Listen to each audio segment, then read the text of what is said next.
Pernahkah Anda berdiri di depan tanaman kesayangan Anda, merasakan keputusasaan saat melihat daunnya yang menguning dan layu?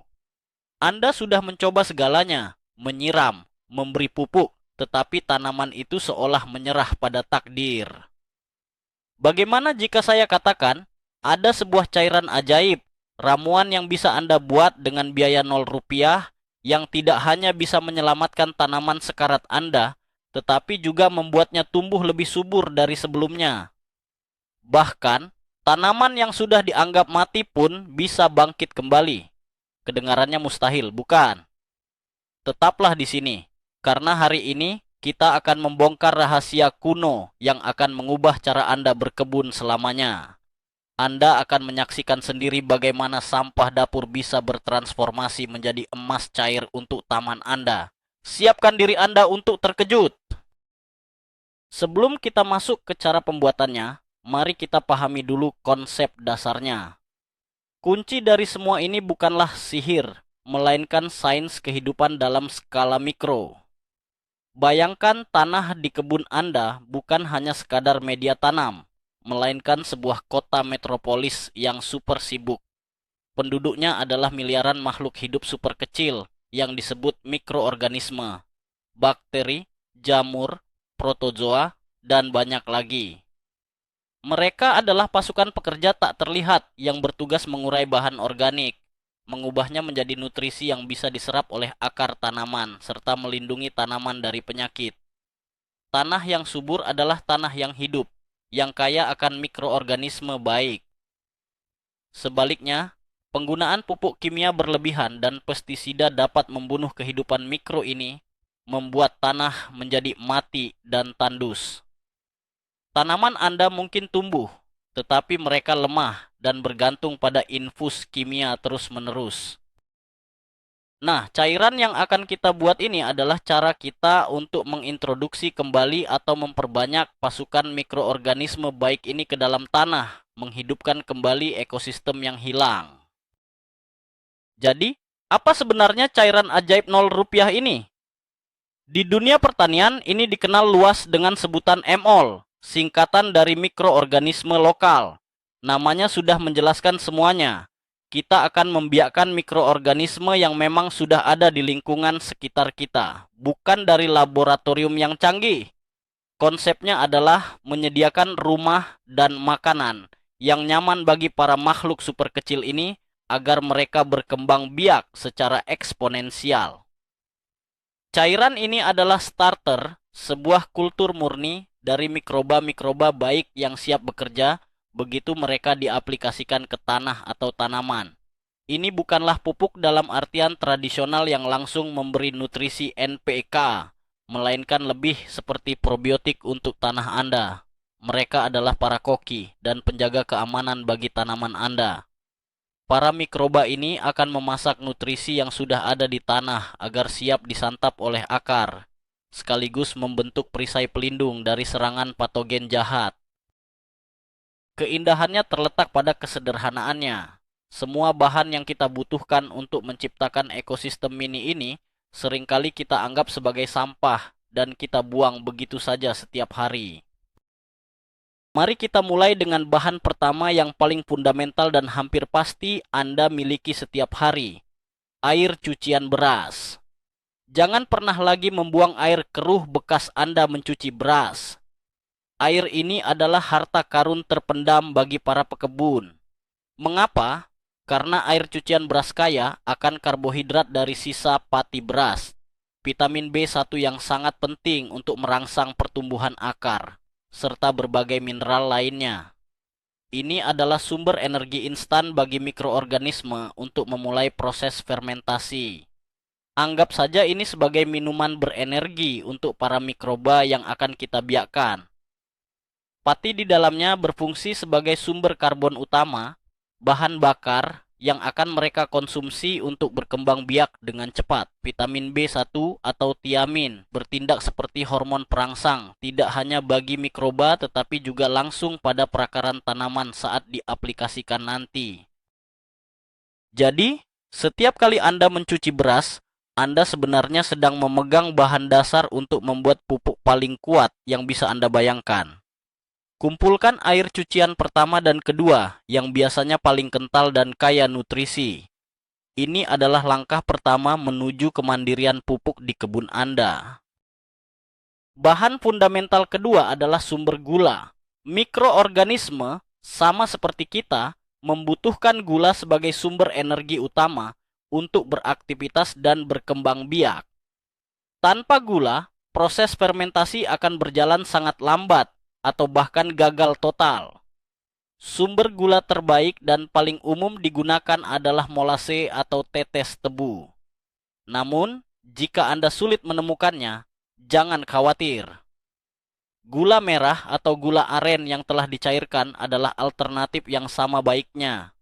Bahkan gula pasir putih pun bisa digunakan dalam keadaan darurat, meskipun gula merah lebih disarankan karena masih mengandung mineral-mineral lain yang bermanfaat.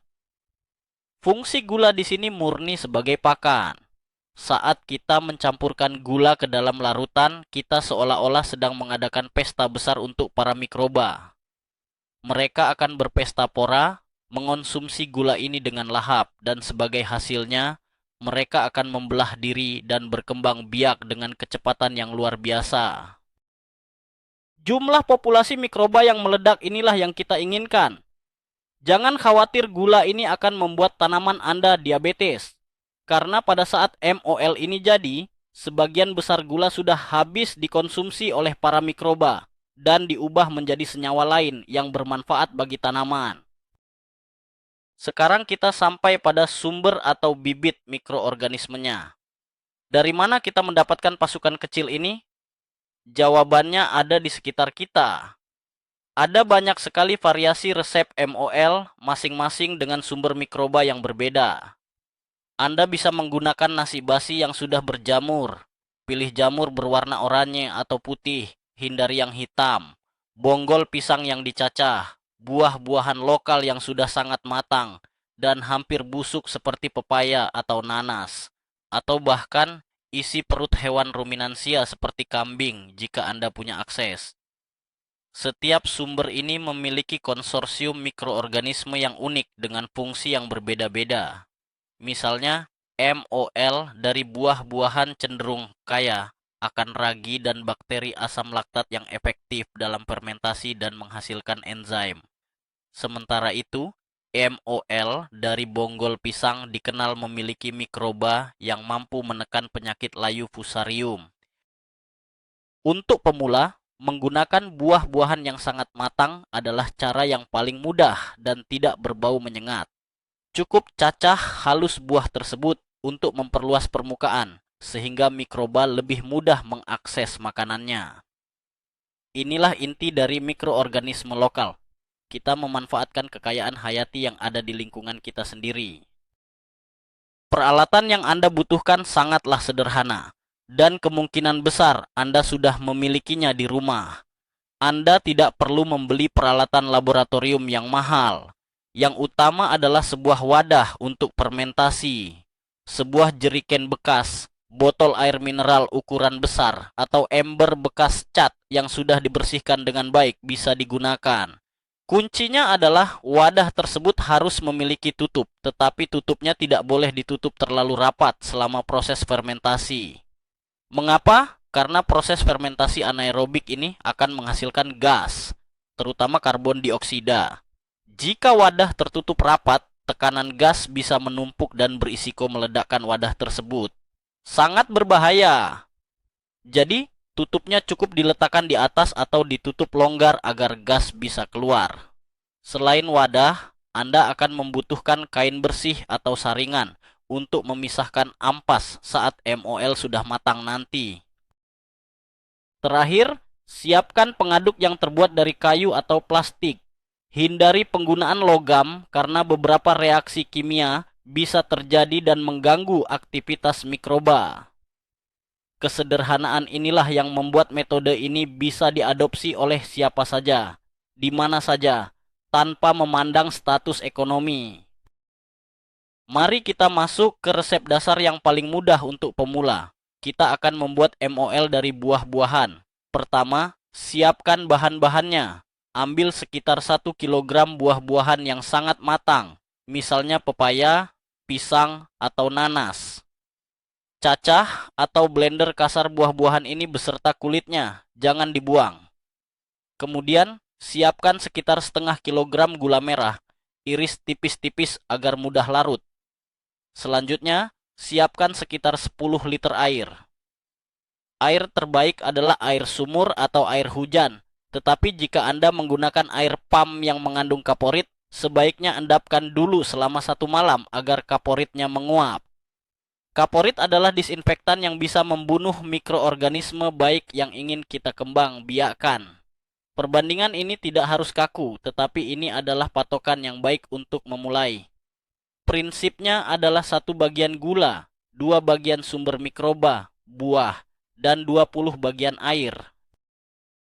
Menyiapkan semua bahan ini di awal akan membuat proses pencampuran menjadi lebih lancar dan efisien. Pastikan semua bahan dalam kondisi bersih, meskipun kita bermain dengan sampah. Kebersihan awal penting untuk memastikan mikroba yang dominan adalah mikroba yang kita inginkan. Sekarang, proses pencampuran. Ambil wadah fermentasi Anda, misalnya jerigen berukuran 15 liter. Pertama, larutkan irisan gula merah ke dalam sebagian air. Aduk hingga benar-benar larut. Ini penting agar gula tersebar merata dan bisa diakses oleh semua mikroba. Setelah gula larut sempurna, masukkan cacahan buah-buahan yang sudah Anda siapkan. Aduk kembali hingga semua bahan tercampur menjadi satu adonan yang homogen. Terakhir, tuangkan sisa air ke dalam wadah dan aduk sekali lagi. Pastikan Anda tidak mengisi wadah hingga penuh. Sisakan sekitar 1/4 ruang kosong di bagian atas wadah. Ruang kosong ini sangat krusial. Ini berfungsi sebagai ruang untuk menampung gas yang akan terbentuk selama proses fermentasi. Jika Anda mengisinya terlalu penuh, cairan akan meluap keluar saat fermentasi aktif berlangsung, membuat lingkungan sekitar menjadi kotor dan lengket. Setelah semua tercampur, tutup wadah dengan longgar. Ingat, jangan sekali-kali menguncinya rapat-rapat. Cukup letakkan tutupnya di atas mulut wadah, atau jika menggunakan tutup ulir, putar sedikit saja asal menempel. Setelah semua bahan tercampur, letakkan wadah di tempat yang sejuk, kering, dan terhindar dari sinar matahari langsung. Sinar ultraviolet dari matahari dapat membunuh mikroorganisme dan menghambat proses fermentasi. Sudut garasi, bawah meja dapur, atau gudang adalah tempat yang ideal. Proses fermentasi kini telah dimulai. Apa yang sebenarnya terjadi di dalam wadah itu? Ini adalah pertarungan antar mikroorganisme. Dengan menyediakan banyak gula, kita memberikan keunggulan bagi mikroba, baik seperti bakteri asam laktat dan ragi, Saccharomyces. Mereka akan dengan cepat mengonsumsi gula dan menghasilkan asam-asam organik serta alkohol dalam jumlah kecil.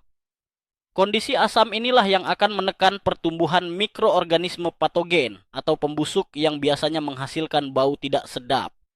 Itulah mengapa MOL yang berhasil akan memiliki aroma khas seperti tape atau cuka buah, bukan bau busuk seperti sampah.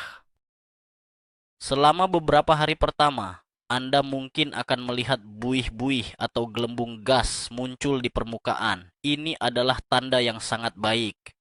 Itu artinya para prajurit mikroba Anda sedang aktif bekerja dan berkembang biak. Salah satu rutinitas penting selama proses fermentasi adalah pengadukan. Setidaknya sekali sehari, bukalah tutup wadah dan aduk larutan selama sekitar 1 menit. Tujuannya ada beberapa. Pertama, untuk melepaskan gas yang terperangkap di dalam larutan, mengurangi tekanan di dalam wadah. Saat Anda membuka tutupnya, Anda mungkin akan mendengar desisan, seperti saat membuka botol minuman bersoda. Ini normal.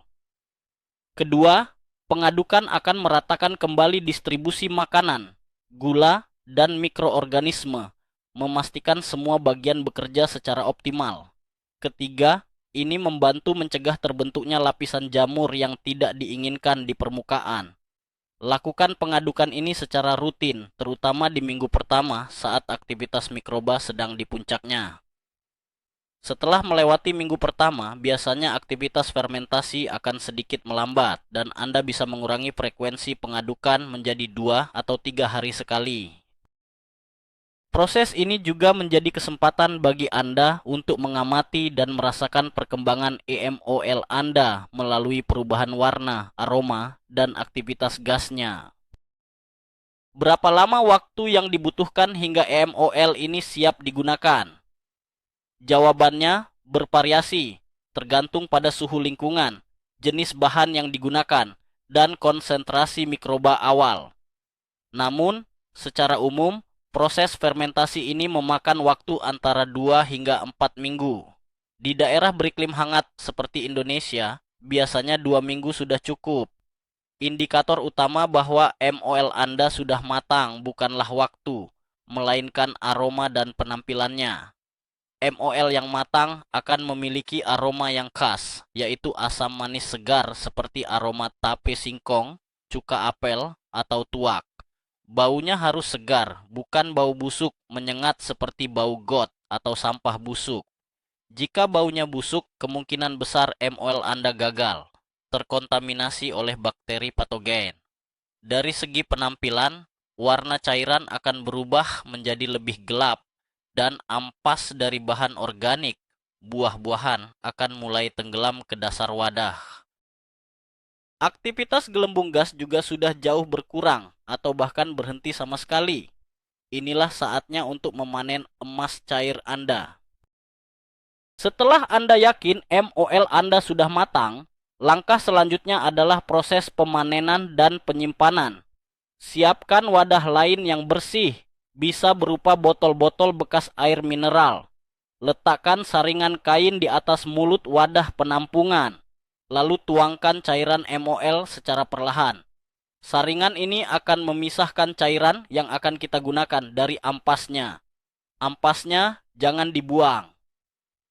Ampas ini adalah kompos berkualitas super yang bisa langsung Anda benamkan di media tanam atau di sekitar perakaran pohon. Ini akan menjadi sumber nutrisi organik yang dilepaskan secara perlahan. Cairan MOL yang sudah disaring kemudian bisa Anda simpan di dalam botol-botol. Tutup botol rapat-rapat kali ini karena proses fermentasi aktif sudah berhenti.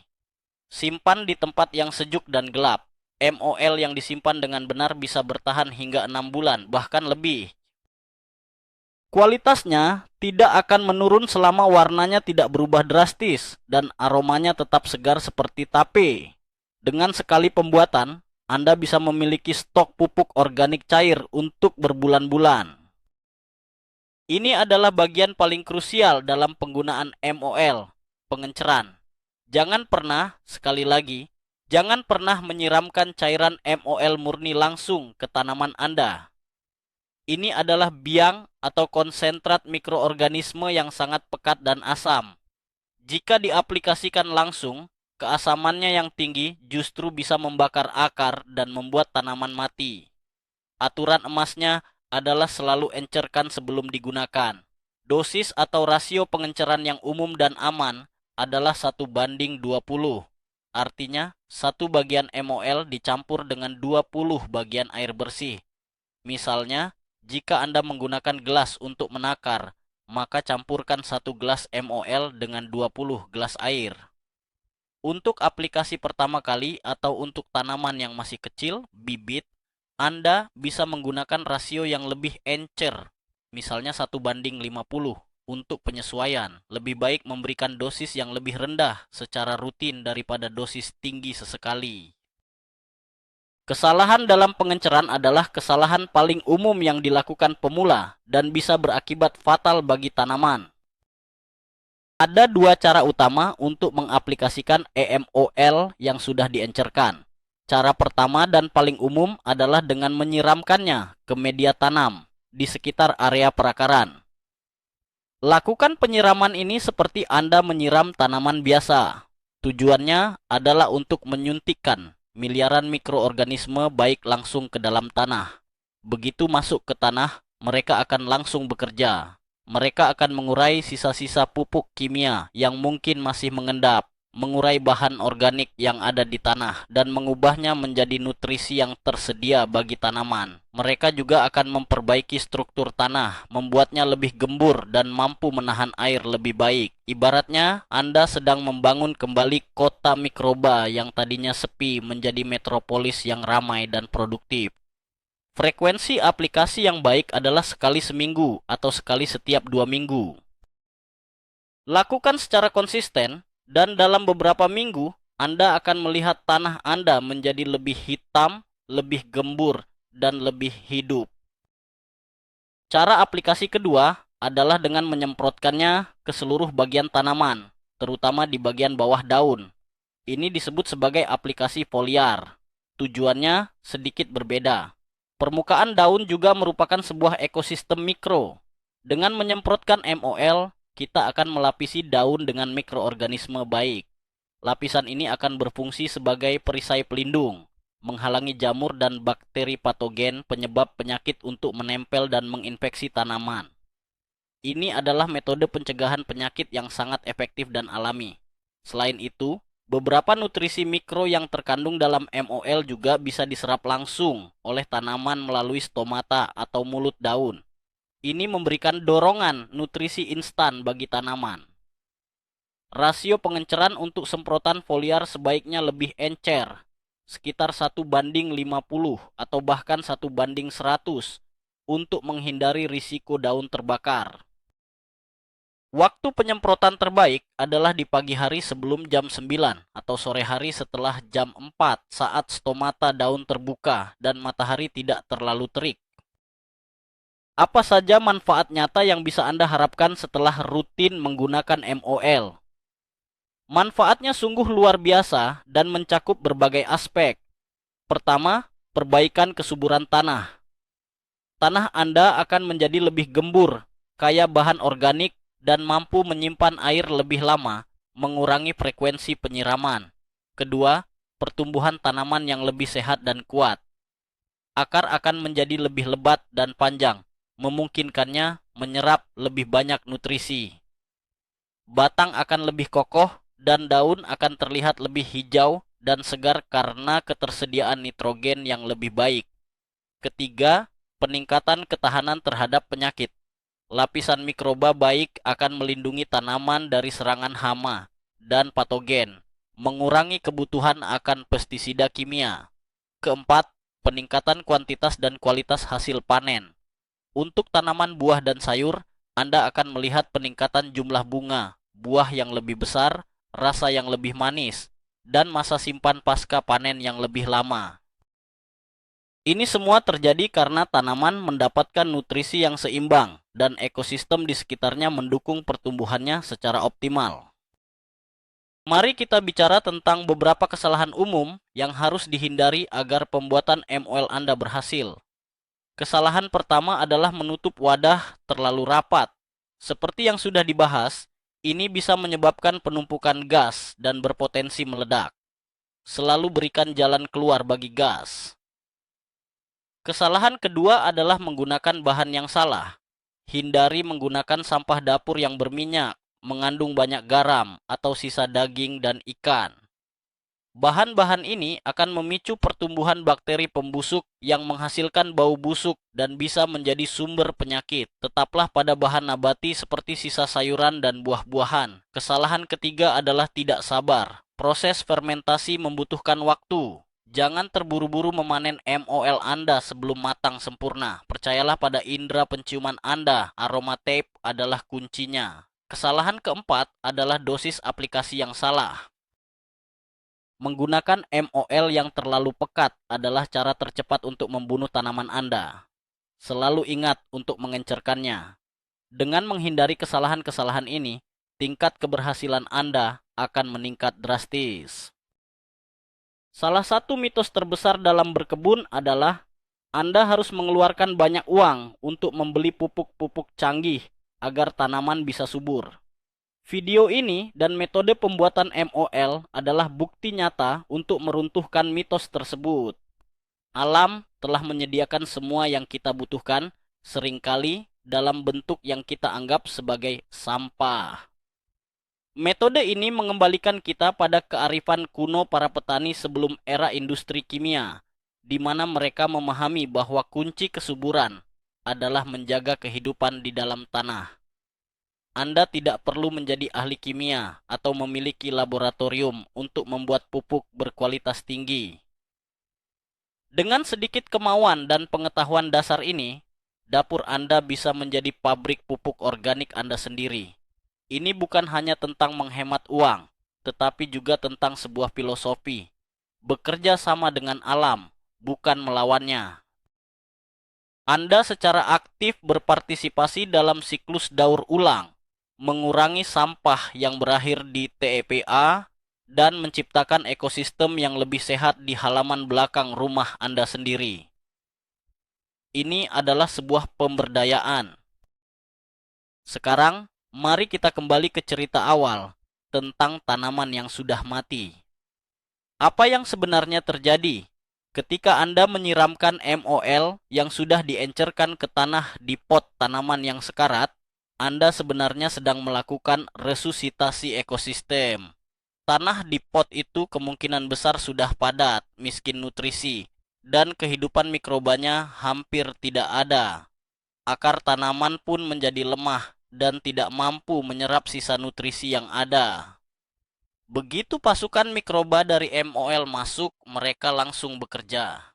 Mereka menggemburkan tanah yang padat, menciptakan rongga-rongga udara. Mereka mengurai sisa bahan organik dan pupuk lama menjadi bentuk yang bisa diserap. Mereka melawan patogen yang mungkin menyerang akar yang lemah.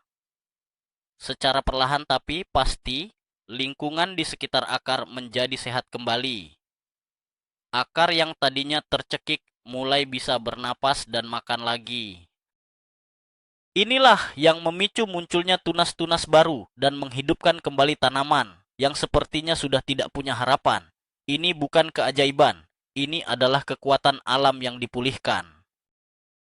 Kekuatan MOL tidak berhenti hanya pada satu jenis tanaman. Cairan serbaguna ini bisa digunakan untuk hampir semua jenis tanaman yang Anda miliki. Mulai dari tanaman hias di dalam pot seperti aglaonema, monstera, atau anggrek, hingga tanaman sayuran di pekarangan seperti cabai, tomat, dan bayam. Bahkan untuk pohon buah-buahan besar seperti mangga atau jambu, aplikasi MOL secara rutin di sekitar area perakarannya akan sangat membantu meningkatkan produksi dan kualitas buah. Fleksibilitasnya adalah salah satu keunggulan terbesarnya. Anda hanya perlu membuat satu jenis MOL, dan Anda bisa menggunakannya untuk seluruh kebun Anda. Anda juga bisa berkreasi dengan bahan-bahannya. Coba gunakan rebung bambu untuk mendapatkan MOL yang kaya akan hormon gibrelin perangsang tumbuh, atau gunakan keong emas untuk MOL kaya protein. Setiap bahan lokal akan memberikan karakteristik unik pada MOL Anda. Jadi, jangan ragu untuk bereksperimen dan menemukan resep MOL khas dari daerah Anda sendiri. Alam adalah laboratorium terbesar, dan kita semua bisa menjadi penelitinya. Mari kita rangkum perjalanan luar biasa ini. Kita telah belajar bahwa di balik setiap tanaman yang subur, ada dunia tak kasat mata yang bekerja tanpa henti di dalam tanah. Kita telah menemukan bahwa sampah dari dapur kita, seperti air cucian beras dan sisa buah, sebenarnya adalah bahan baku untuk menciptakan kehidupan baru. Kita telah membongkar langkah demi langkah proses pembuatan mikroorganisme lokal atau MOL, sebuah probiotik super untuk tanah yang bisa Anda buat dengan biaya 0 rupiah. Mulai dari pemilihan bahan, proses fermentasi yang benar, hingga cara aplikasi yang aman dan efektif. Ini adalah bukti bahwa solusi terbaik untuk masalah kebun kita seringkali adalah yang paling sederhana dan paling alami. Anda tidak lagi perlu bergantung pada produk-produk kimia yang mahal dan berpotensi merusak lingkungan. Kekuatan untuk menyembuhkan tanah dan menghidupkan kembali tanaman Anda ada di tangan Anda, tepatnya di dapur Anda. Ini lebih dari sekadar tips berkebun. Ini adalah sebuah gerakan menuju kemandirian dan keberlanjutan. Mulai sekarang, pandanglah sampah organik Anda dengan cara yang berbeda, sebagai potensi, sebagai emas cair yang menunggu untuk diciptakan. Jadi, inilah momen puncaknya, sebuah fakta yang mungkin akan mengejutkan Anda. Rahasia untuk membuat taman Anda meledak dengan kesuburan, untuk membangkitkan tanaman yang sekarat ternyata selama ini tersembunyi di tempat sampah Anda. Bukankah itu sebuah ironi yang indah? Kita mencari solusi di toko-toko mahal, padahal jawaban paling ampuh justru adalah sesuatu yang kita buang setiap hari. Ini adalah sebuah pengingat bahwa alam memiliki mekanismenya sendiri untuk menyembuhkan dan bertumbuh, dan tugas kita hanyalah memfasilitasinya. Dengan membuat dan menggunakan MOL, kita tidak hanya meniru siklus alam, kita menjadi bagian aktif di dalamnya. Terima kasih banyak telah menemani kami hingga akhir video. Kami harap pengetahuan ini bisa bermanfaat dan memberikan semangat baru bagi Anda untuk berkebun. Coba resep ini di rumah dan bagikan hasilnya di kolom komentar di bawah. Tanaman apa yang akan Anda selamatkan pertama kali dengan cairan ajaib ini? Kami sangat ingin mendengarnya. Jangan lupa untuk menekan tombol suka jika Anda menyukai video ini, berlangganan saluran kami, dan nyalakan lonceng notifikasinya agar Anda tidak ketinggalan rahasia-rahasia berkebun menakjubkan lainnya. Sampai jumpa di video berikutnya. Selamat berkebun!